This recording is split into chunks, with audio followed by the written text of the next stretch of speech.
আসসালামু আলাইকুম। আজ আপনাদের তৈরি করে দেখাবো হট টমেটো সস।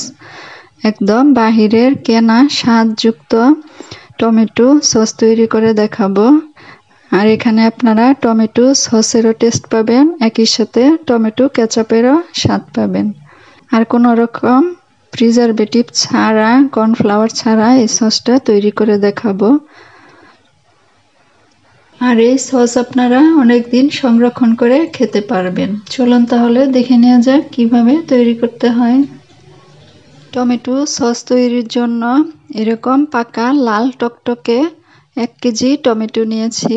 আর টমেটোগুলো আমি এরকম করে কেটে নিয়েছি। তো এখন দিয়ে দিচ্ছি ছোট একটা পেঁয়াজ এরকম টুকরো করে, আর দিচ্ছি 2 কোয়া রসুন, আর দিচ্ছি ছোট 2 টুকরো আদা। আর এখানে আমি 3টা শুকনা মরিচ দিলাম, এতে করে টমেটোর কালার অনেক সুন্দর আসবে, লাল টকটকে হবে। আর দিয়ে দিচ্ছি 1 টুকরো দারচিনি আর 2টা লং আর দারচিনি ব্লেন্ড করার আগে আমি ফেলে তারপর ব্লেন্ড করব। আর দিচ্ছি অল্প একটু লবণ, আর দিচ্ছি 1/2 কাপ পরিমাণ পানি। এখন ঢেকে টমেটো সিদ্ধ করে নিব। এখন ঢাকনাটা খুলে নিচ্ছি। তো আমি আরো একবার ঢাকনা খুলে নেড়েচেড়ে দিয়েছিলাম, দেওয়ার পর আবারও ঢেকে দিয়েছিলাম। তো এখন ঢাকনা খুলে আবারও একটু নেড়ে দিচ্ছি। দেখতে পাচ্ছেন ভালোভাবে কিন্তু সিদ্ধ হয়েছে, একদম গলা গলা হয়েছে। তো এখন চুলা থেকে নামিয়ে যখন কিছুটা ঠান্ডা হবে তখন ব্লেন্ড করে নিব। তো এখন আমি চুলাটা অফ করে নামিয়ে নিব। টমেটোর মিশ্রণ যখন ঠান্ডা হয়েছে তখন দারচিনি আর লং ফেলে দিয়ে আমি 2 বারে ব্লেন্ড করে নিয়েছি। সম্পূর্ণ মিশ্রণ আমি একটা চালনিতে নিয়ে নিচ্ছি।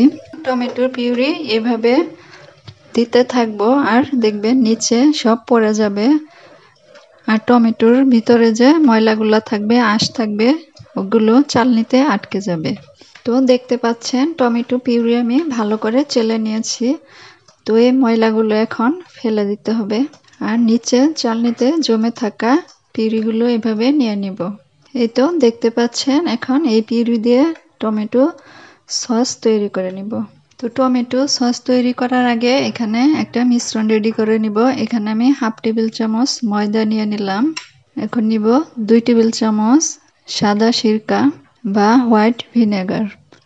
যদি ঘরে কর্নফ্লাওয়ার না থাকে তো ময়দা দিয়ে এভাবে সসে ব্যবহার করতে পারেন।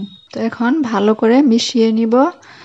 আর মিশ্রণটি দেওয়ার আগে একটু চেলে দিব, এতে করে ময়দার যদি দলা দলা ভাব থাকে সেটা সসের ভিতরে পড়বে না, যদি পড়ে তাহলে দলা পেকে থাকবে। তো এখন আমি এই মিশ্রণটি এক সাইডে সরিয়ে রেখে চলে যাব সস তৈরি করতে। তো এখন সস তৈরি করে নেওয়ার পালা। এখন প্যানে আমি সম্পূর্ণ টমেটো পিউরি ঢেলে নিচ্ছি। পিউরি ঢেলে নেওয়ার পর এখন এখানে আমি 1/4 কাপ তেঁতুলের কাঁদ নিয়ে নিলাম। তেঁতুলের কাঁদ দিলে আপনারা একই সাথে টমেটো কেচাপের স্বাদও পাবেন। তো এখানে আমি 1/2 কাপ চিনি দিয়ে দিলাম। চিনিটা কম বেশি করে নিতে পারেন। আর এখানে আমি 1/2 চা চামচ মরিচের গুঁড়া দিলাম। সিদ্ধ করার সময় মরিচ দিয়েছিলাম, এখন 1/2 চা চামচ দিলাম, আপনারা কম বেশি করে দিতে পারেন। আর হট টমেটো সস একটু ঝাল ঝাল হয়। আর এখানে স্বাদ মতো লবণ দিলাম, সিদ্ধ করার সময় একটু লবণ দিয়েছিলাম। আর দিয়ে দিব 2 টেবিল চামচ হোয়াইট ভিনেগার, মানে সাদা সিরকা।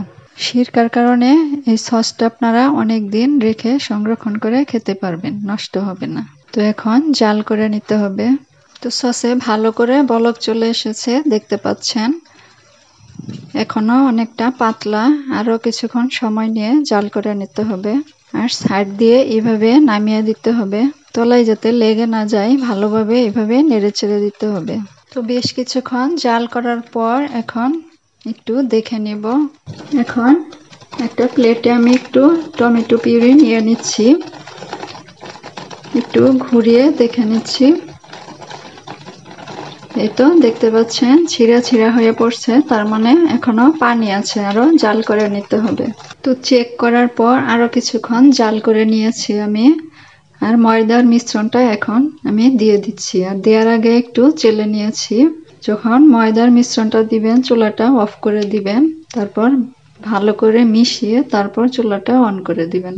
তো ময়দার মিশ্রণ দিয়ে ভালো করে নেড়েচেড়ে মিশিয়ে নেওয়ার পর তারপর চুলাটা আমি ধরিয়ে দিয়েছি সসের ভেতরে যাতে পানি না থাকে, তাই অল্প আছে। এখন আবারও কিছুক্ষণ সময় নিয়ে জাল করে নিতে হবে। সসের ভিতরে যদি পানি থাকে তাহলে কিন্তু সস নষ্ট হয়ে যাবে, ফাঙ্গাস পড়ে যাবে। তো আরো বেশ কিছুক্ষণ সময় জাল করে নিয়েছি।